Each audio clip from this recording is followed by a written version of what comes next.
We have freedom in this country, and that's a wonderful thing, isn't it?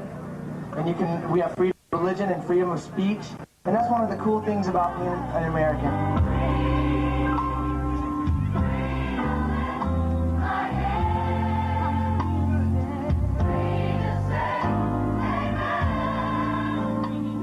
Battery Park, in the heart of downtown New York, and a hymn to America in the last of the summer sunshine. New York is the richest city in the richest country in the world.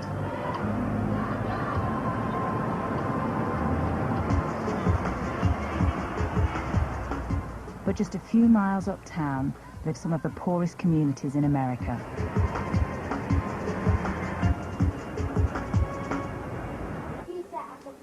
In the Bronx, 3 grandchildren try to bring their grandmother up to date with the latest fashions. I like this one better. But 2 people are missing from this picture. Veronica Mamadou recently died of AIDS. It was left to her mother Regina to bring up 3 granddaughters and a grandson, Garfield, who's HIV positive. Veronica and Regina had wanted to have a say in the treatment Garfield received. But instead, the New York authorities insisted Garfield stay on drugs and medicines, which even the other children could see were making him ill. When he was drinking the medicine, sometimes at night, it was in the summertime too, at night he would say, "Mommy, I'm cold," or he would itch his body all over, non-stop. And every time he said he was cold, my aunt went to the landlord to put the heat on. He put the heat up a lot of times, but he kept saying he was cold. Is this why your family decided to stop the medicine? Yeah, my aunt stopped it because he wasn't feeling comfortable. And he started to get well, but when she went for a checkup, they gave him the medicine again without her knowing it. And did he get sick again? Yeah. Mm-hmm. I don't know what type of medicine they were given. If I is allergic to sulfur, if they give it to him, started scratching all over his body, and he caught his appetite, he don't eat, and he started getting skinny and skinnier. Convinced that the medicines were making things worse, not better, they turned to their hospital doctor for advice. He made an unexpected offer. My daughter told me, she said when she went to see the doctor, at that time it was the child's appointment day. So the man said they will be giving her $25 for a month if they can put the child on experimental basis. She said, I will think about it. And she said no. Then the doctor told her, he said, you will regret it. Regina's daughter took Garfield off all medication. Almost immediately, his health improved. Then there was a knock on the door.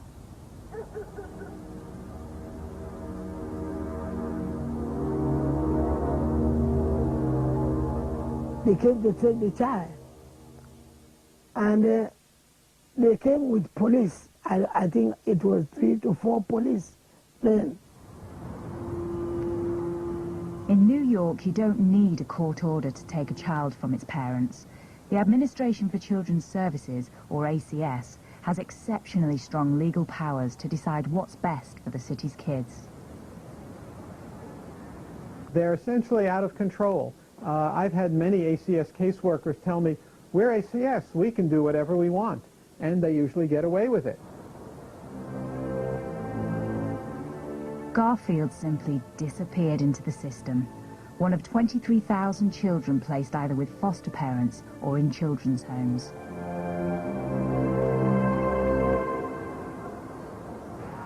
This Catholic-run home, the Incarnation Children's Centre in Harlem, is where many HIV children end up if their parents or guardians refuse to medicate them. For years, it was the centre of highly controversial and secretive drug trials on orphans and foster children as young as 3 months old. At the time, it did not occur to me that anything was wrong, because we were told by the doctors that these were all steps that were going to happen to be expected because they were all HIV positive. Jacqueline Hoorja is a pediatric nurse who worked at Incarnation for 5 years. If they were vomiting, if they lost their ability to walk, if they were having diarrhea, if they were dying, then all of this was because of their HIV infection, and to be expected, and that we were doing the best we could to save them from that. Jacqueline was completely unaware that she was party to experiments on children. It didn't come as my first thought at all to question the medication, and since I had worked with pediatric AIDS for many years and had given the medication, I just faithfully gave it as I was told by the doctors. We found documentation listing some of the experiments carried out on HIV children at the home.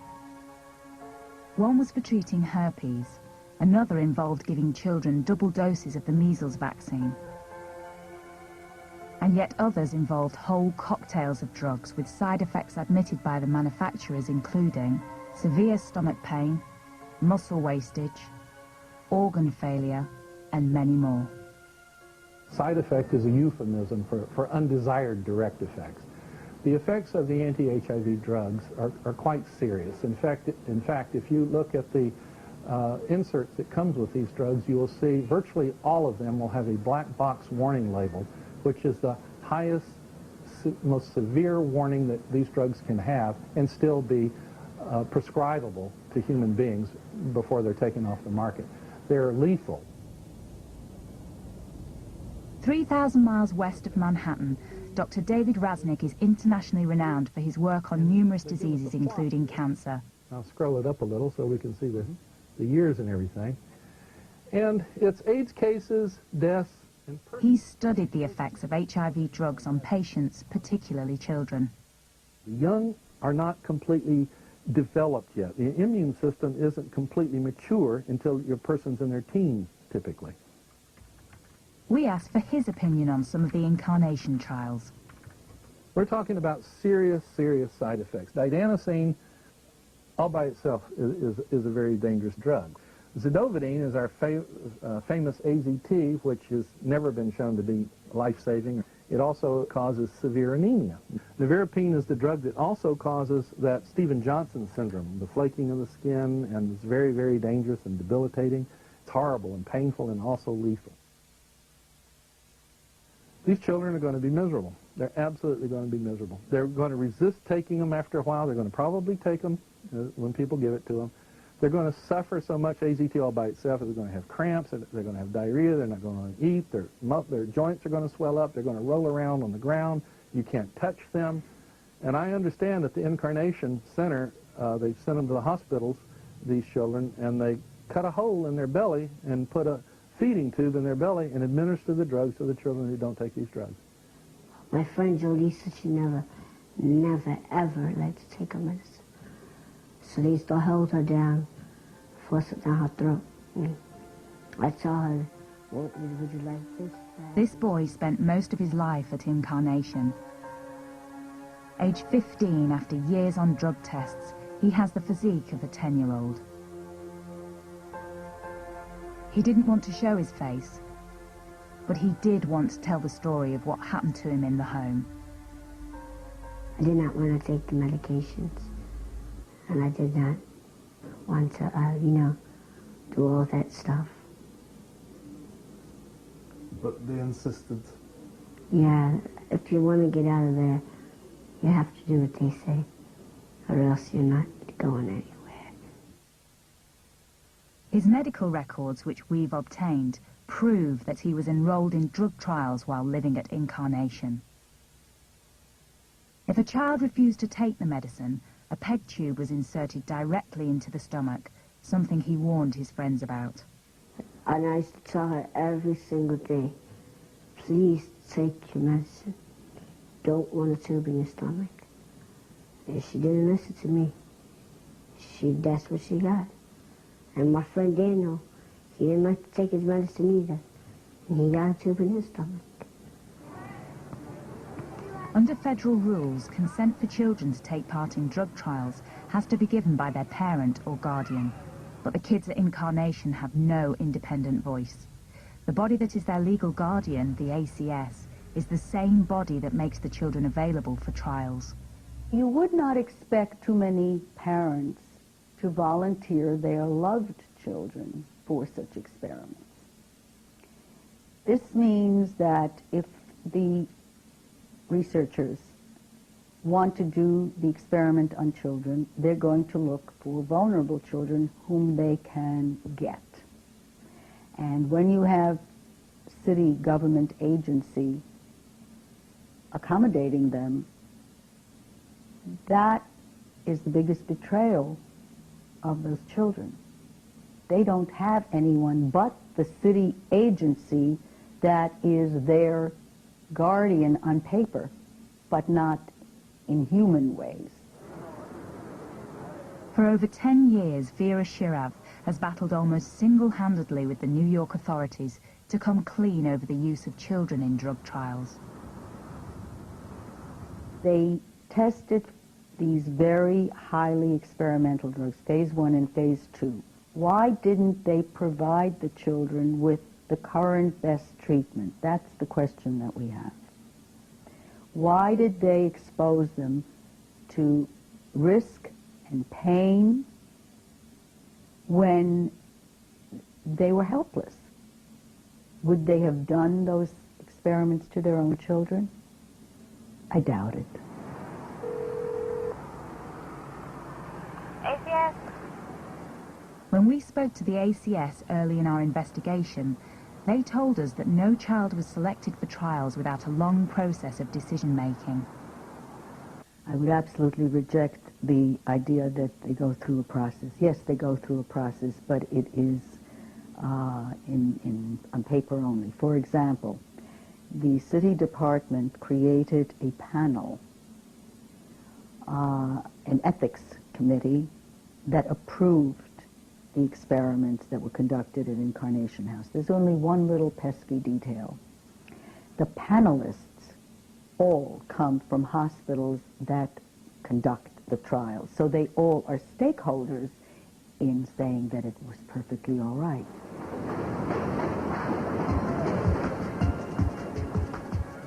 Most of the children in the trials are from New York's poorest districts. Many were born to drug-addicted mothers. Over 98% of children in foster care in the city are black or Latino. But in New York City, where the ACS was given special powers by former Mayor Rudy Giuliani, even professionals realize they are fighting a losing battle. Jacqueline Horger, the nurse who had once administered the drugs to children at Incarnation, was about to discover just how difficult it really was. She'd decided to add to her existing family by adopting 2 young girls she'd grown to love at the home. They were half-sisters, and the younger of the 2 was pretty much immobile, didn't know how to walk, didn't know how to play, didn't speak much, didn't know how to show her emotions or feeling whatsoever. And her sister was the opposite. She was hyperactive, couldn't sit for a minute, couldn't be still for a minute, and wouldn't eat. And the younger of the 2 overate, so it was a complete mess. I gave them all that I could, on every level.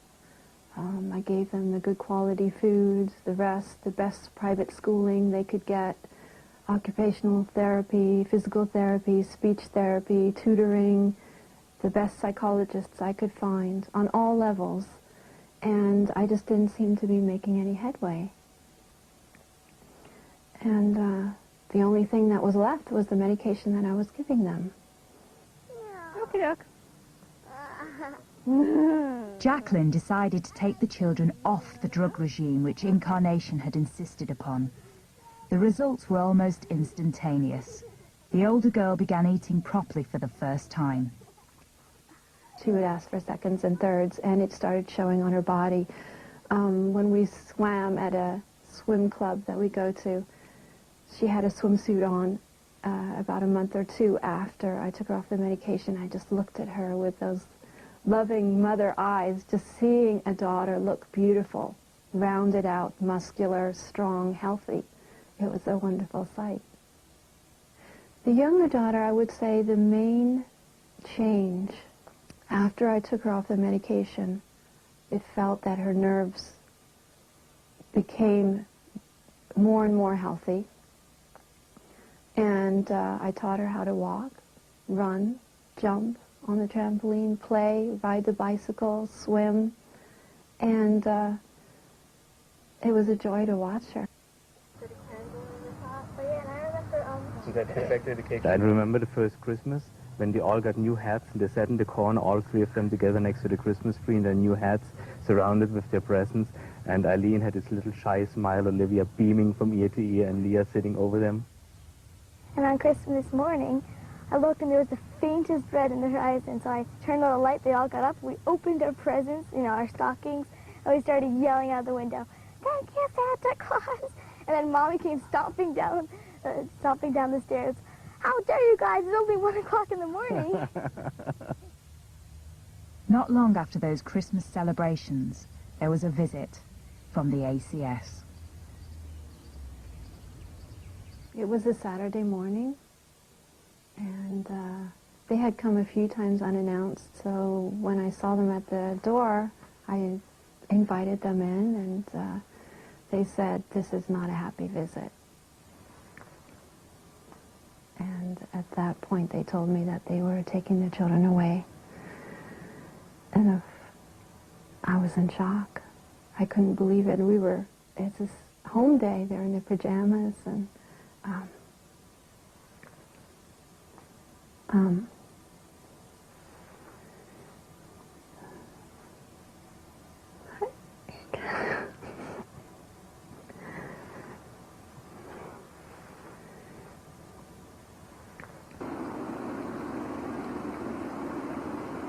the social worker involved in the case was Demetrius Travis. He was on holiday when a temporary caseworker arrived at their door with the ACS.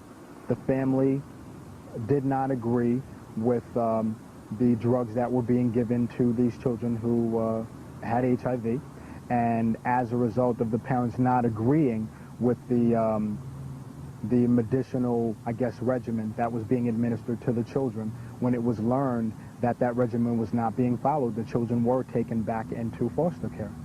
Did that decision upset you? It bothered me, yeah, because I can remember how well off these children seemed to be, and that wasn't just my opinion. That was the opinion of this mental health professional who had dealt with these children over a period of, I would say, a year and a half, 2 years. As a result, Jacqueline was taken to court and convicted of child abuse. Where are they now? I don't know. I'm not allowed to know.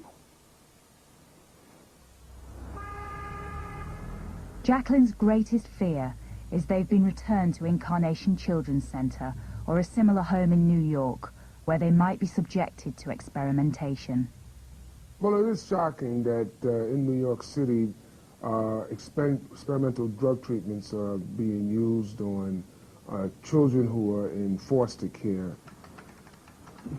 Even senior politicians in the city have found it impossible to get information about the trials. Bill Perkins is Deputy Majority Leader on New York City Council. We do know that several have passed away during the course of these experiments, and we know that there are still some involved. And there's been somewhat of a secrecy about the whole matter, I must say. It has not been easy to get through the bureaucracy as to exactly what this is all about.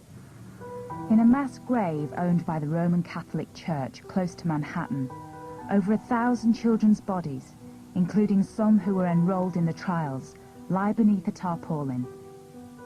Officially, their deaths are recorded only as resulting from natural causes.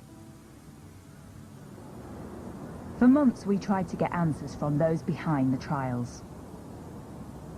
From Columbia Presbyterian Hospital, where many of the tests were devised. From Incarnation Children's Centre, from the Catholic Church, and from the ACS, the authority ultimately responsible. None would comment. The drug companies which have supported trials at Incarnation include some of the world's largest. Among them, Britain's own GlaxoSmithKline. They also refused to be interviewed for this programme, saying only that all trials have stringent standards and are in compliance with local laws and regulations. In Washington, officials at the National Institutes for Health insist that any participation of children in drug trials should be voluntary in every sense. We let parents know that participation is always voluntary, that they can stop participating in a trial at any time. Many parents need to have that reinforced, that participation is voluntary. We also get the assent of the child when it's appropriate. But what if that child is in the care of New York City authorities, which have volunteered it for trials in the first place? New York law hasn't made clear where the boundaries are between the parent's right to provide and control the treatment for the child and ACS's right. And as a result, the parent loses out and the child loses out because ACS simply says, we're going to make all the decisions. In 2002, the trials at Incarnation were suddenly halted. Attempts to uncover why exactly meet either with silence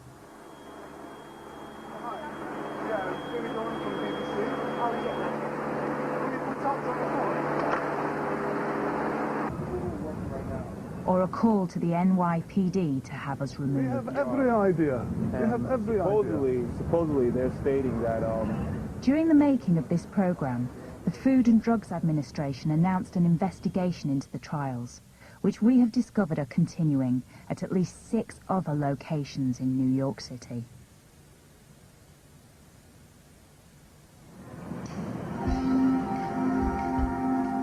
Meanwhile, Regina Musa from the Bronx is now in contact with her grandson, Garfield.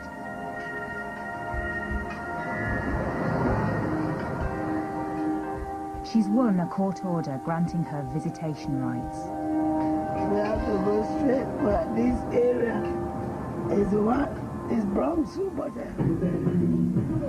This is her grandson's new foster home in the Bronx. The boy was hungry and Regina had brought food. Although the house was in poor condition, it was better than his previous one, where the foster mother had allegedly beaten him. Garfield's new foster mother receives $6,000 every month for him and 3 others. What makes her a better guardian in the eyes of the authorities is that she gives the medicine demanded by the ACS, and Regina refuses. I want to get him back. I want to get him back. Because I don't want my child to remain in experimental basis. Not my own grandson. Because we love him. Jacqueline Horger has had no news of the 2 little girls she was adopting since that day when the ACS arrived on her doorstep. We weren't given any rights whatsoever. I even wrote a letter to the social worker appealing to her humanity to just let us know something. But I don't know anything. Did you ever say to the nurses or the doctors that you felt the medicine was wrong? I try. I just try to be me.